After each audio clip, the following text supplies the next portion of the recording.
via the then New Zealand science system, I believe was second to none. Anyway, rather than subject you to a year-by-year plod through what I've done in my actually 40-odd years, I thought I could discuss a couple of perspectives that I've developed about the ecology of our grassland ecosystems. I'll also give you a vignette of what I think of the current science funding environment as it relates to pasture agriculture. A couple of things though. At first I didn't really want to work on pastures. Cherries, kiwi fruits, grapes and things like that looked far more attractive. But believe me, I subsequently wrapped myself in pasture research and I'll never regret it. The stuff we heard yesterday about hard hill country farming was absolutely fascinating. A well-meaning and close friend suggested that this talk should be some kind of valedictory. Maybe you know something I don't, because I don't intend to leave, irrespective of paid employment. I don't think I'll ever let go of the interest that I've developed in grasslands and that I have been lucky enough to work in throughout my career. I just want to say a few words about New Zealand grasslands as an ecosystem. And I have to say my views are founded on the Canterbury Plains and easy rolling hill country, not the stuff we saw yesterday. I must confess that in the first 15 years of my career as an entomologist, this involved trying to kill things. My colleagues and I variously got described as nozzle heads, and our science was described as squirt and count, and we heard some reference to that yesterday. This was probably fair. Many of us got scooped up during the post-DDT panic when all kinds of pests, but most notably grass grub and some other exotic species, made a huge recrudescence in the absence of many of their natural enemies that have been repeatedly blasted by blanket applications of various organochlorines. DDT had been banned mainly because it persisted in the environment and messed up all kinds of ecological networks, including making birds' eggs thin. Part of the job then was to find non-persistent alternatives to DDT. This turned out to be quite frightening, as it often involved testing sometimes unlabeled contents of aluminium bottles. These were contents were usually acutely toxic organophosphates supplied by pesticide companies who also bought us lunch. This work was pretty much all about replicated rates of application in randomized block designs and dealing with accidental worm and bird kills sometimes. In truth, for broadacre agriculture, this pesticide approach was simply not going to work. The lack of persistence, the cost, and indeed the acute toxicity of these new materials were never going to substitute for the days when DDT got flung around with superphosphate at the same time. And we heard yesterday, actually, we're still working on that problem. That lack of DDT is still causing us all distress and difficulty figuring out what to do, although we've learned a lot about the ecology in the intervening years. So a way forward over such a large landscape was going to have to be biological control and plant resistance. An obvious corollary here was that we needed to understand the biology and seasonality of the target pests. This led to an era of intensive and I think quite brilliant work on pasture pest population dynamics by Rod East and Bill Kane that has remained a cornerstone of our pest management approaches in pasture ever since. Broadly, for biological control, this has meant the development and use of pathogen-based biopesticides and classical biocontrol whereby natural enemies are released into the pasture ecosystems specifically to knock out the pests.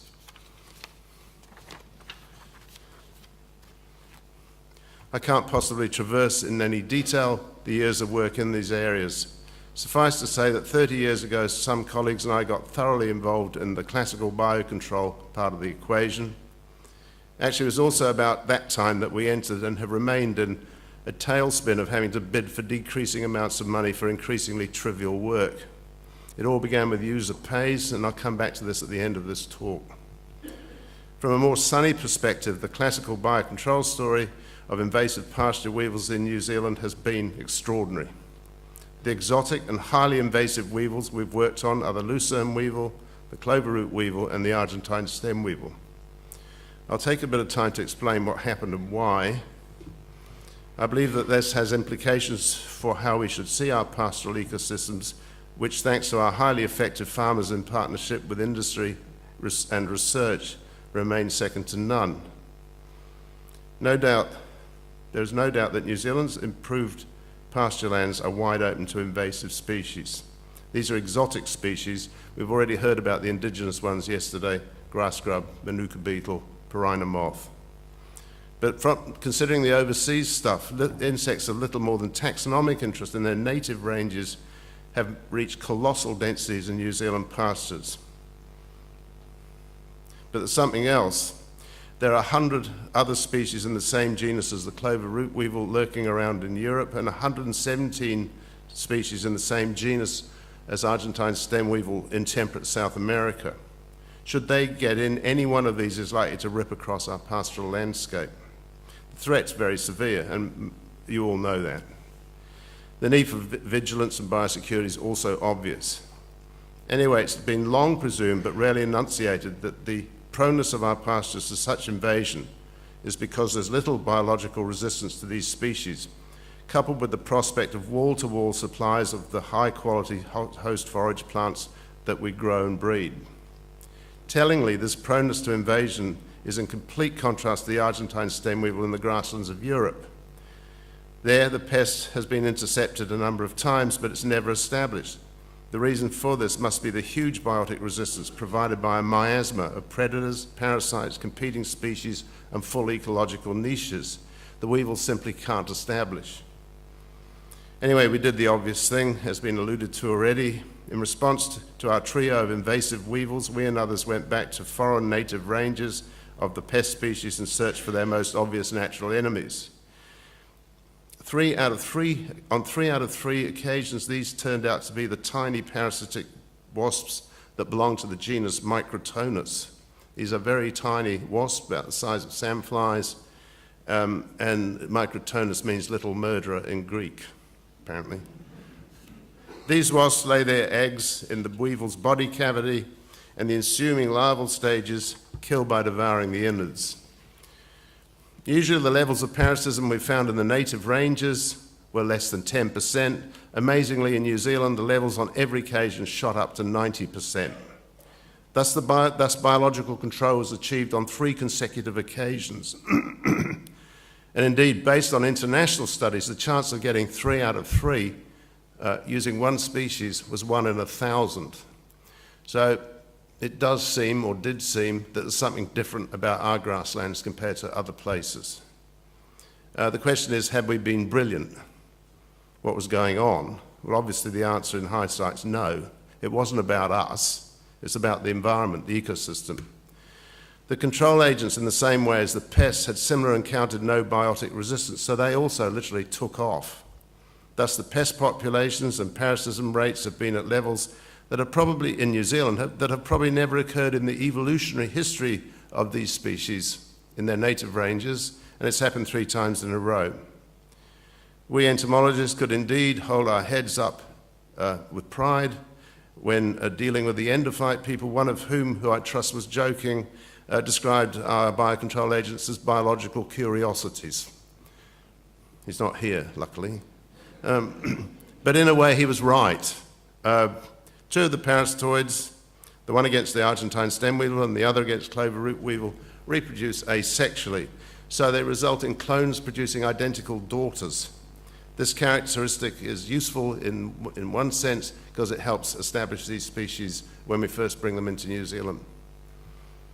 This should have been the end of the story, a huge success, but in fact it isn't the end of the story. In the last 5 years, it's become apparent that the Argentine stem weevil biocontrol agent has pretty much stopped working. Recent research has indicated that this is very probably through rapid evolution, resulting from the extremely high selection pressure exerted by the parasitoid in the weevil. Significantly here, the parasitoid has not been able to evolve because of its clonal reproduction, whereas the weevil can evolve because it sexually reproduces. This is sometimes described as the unequal evolutionary arms race. One can change, the other can't. Indeed, since the wasp's introduction in the early 1990s, the selection pressure has been pretty much as high or similar level as the exerted by the continuous use of synthetic pesticides, so we shouldn't be altogether surprised to see things happening. Thus, perhaps resistance should be not unexpected. Although it's not been found anywhere else in the world, we're the first group to actually document this, and it did make me think again, we're the first people to document this. Why is that? Is it something to do with our pastoral ecosystems? At this stage, we're working on this observation that what I just discussed, and we are linking it to ecological theories, and they're tentative ecological theories relating to the lack of biodiversity in our pastures or the lack of ecosystem complexity in our pastures. These pastures that we have, which comprise a jumble of largely exotic weed species, which are pretty much unconnected evolutionary, are based, as you all know, very much on a handful of European plant species. So we have what's effectively an incomplete transplant, a very incomplete transplant of some of the plants that we get in Europe. Now, this is a very cockeyed ecosystem. At this stage, I get into quite earnest discussions about this biodiversity thing. There are many who out there say there is indeed biodiversity in our pastures, so what am I on about? But what I mean is the functional diversity, that is the diversity that actually affects the pest species.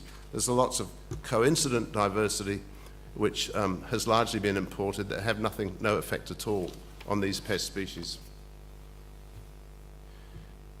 I am assured that there are also loads of natural enemies lurking in New Zealand's headlands and forest remnants.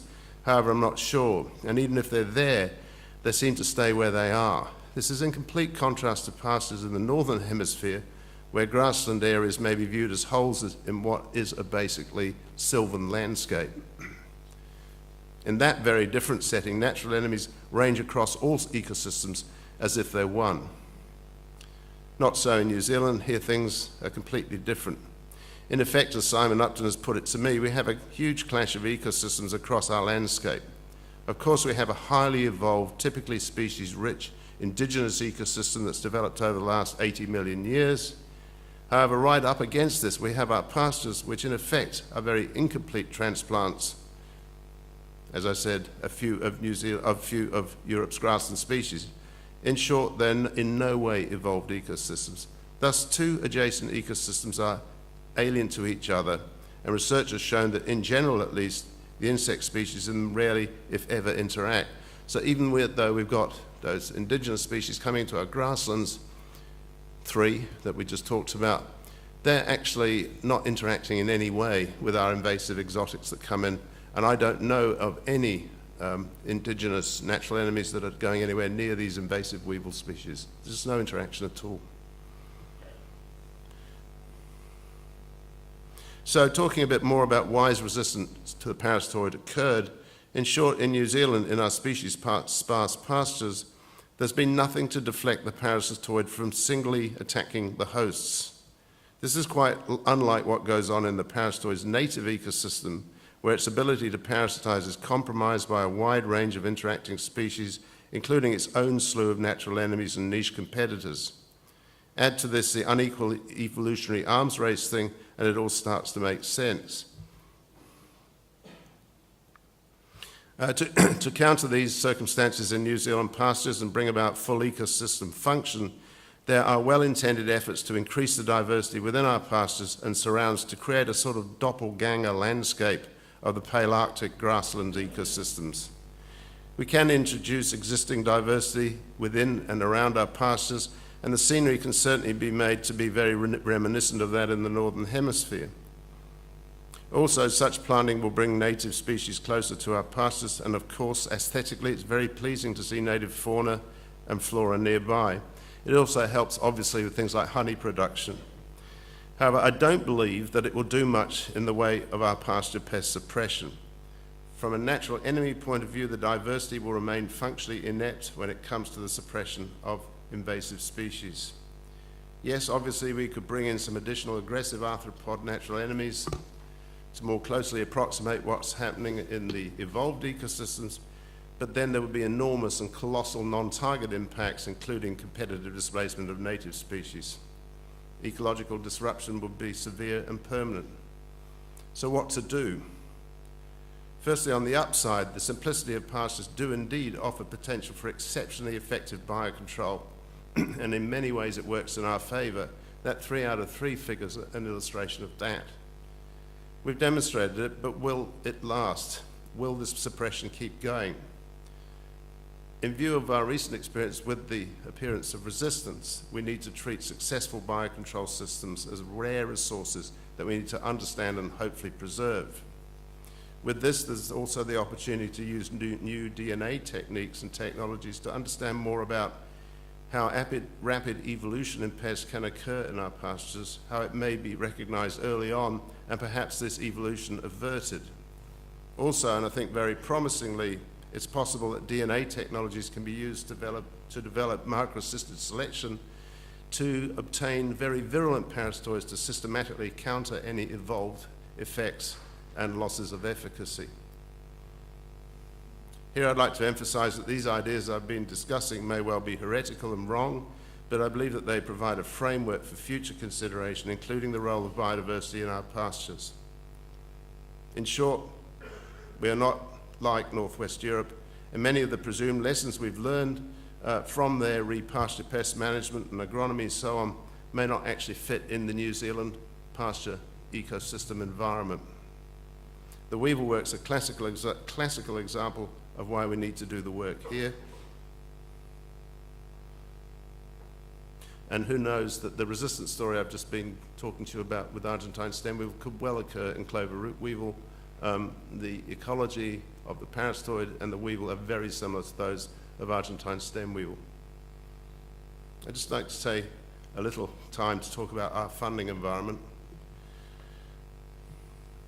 I've just mentioned that we need to do more on pasture ecology per se. This is in addition to agronomy. This is about the actual ecological function of the species and interactions that we've got in our grasslands. We need to do more on this stuff, and I would also say chance would be a fine thing.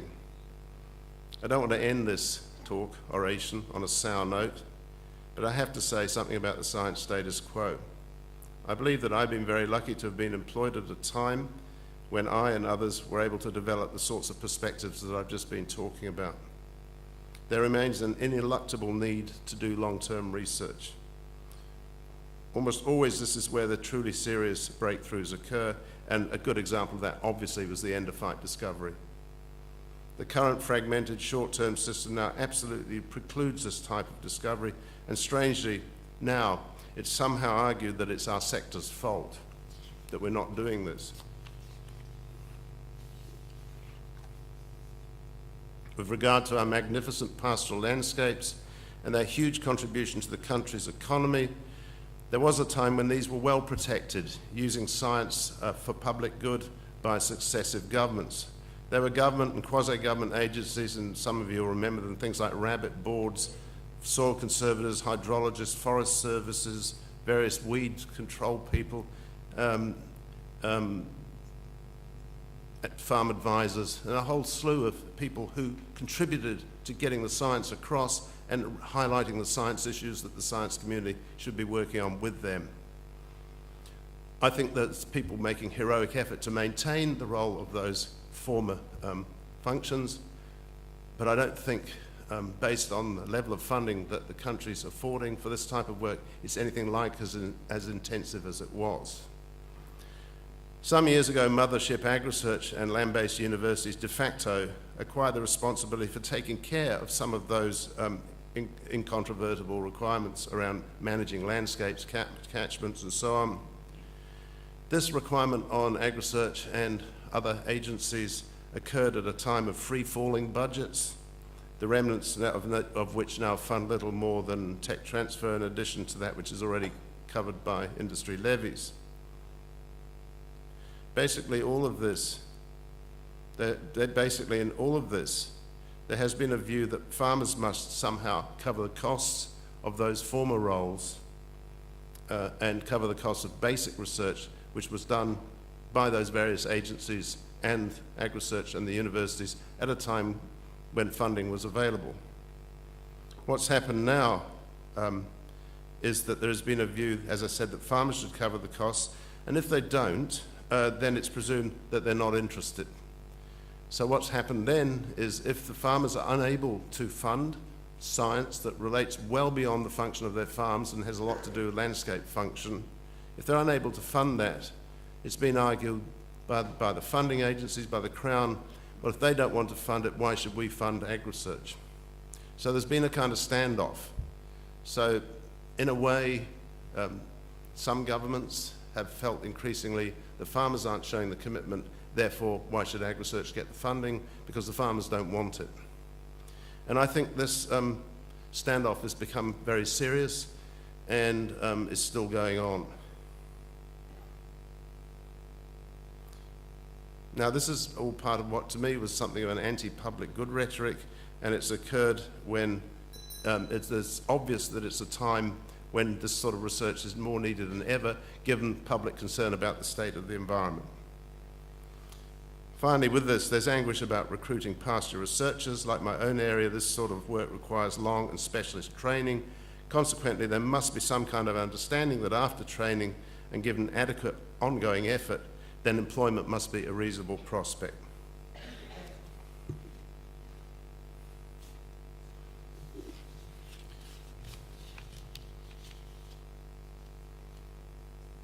Notwithstanding the frustrating funding environment I've just referred to, it's been a fantastic experience working in New Zealand's pastoral ecosystems.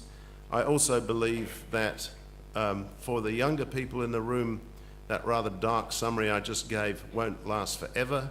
One reason is that many people of my age and demeanour are going to stop working for various reasons. I think there's going to be a lot of vacancies come up, and I think there will be a revival of interest in the pastoral ecology I've talked about, because the national interest requires it.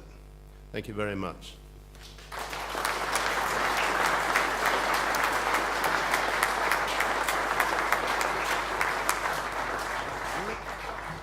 Okay, thank you very much for that, Stephen, John. An interesting perspective that our pastoral ecosystem is still a very, very fragile place, and that is something that we need to reflect on very, very significantly. Yeah, so it is my pleasure to present Stephen with the Levy Medal and a framed certificate.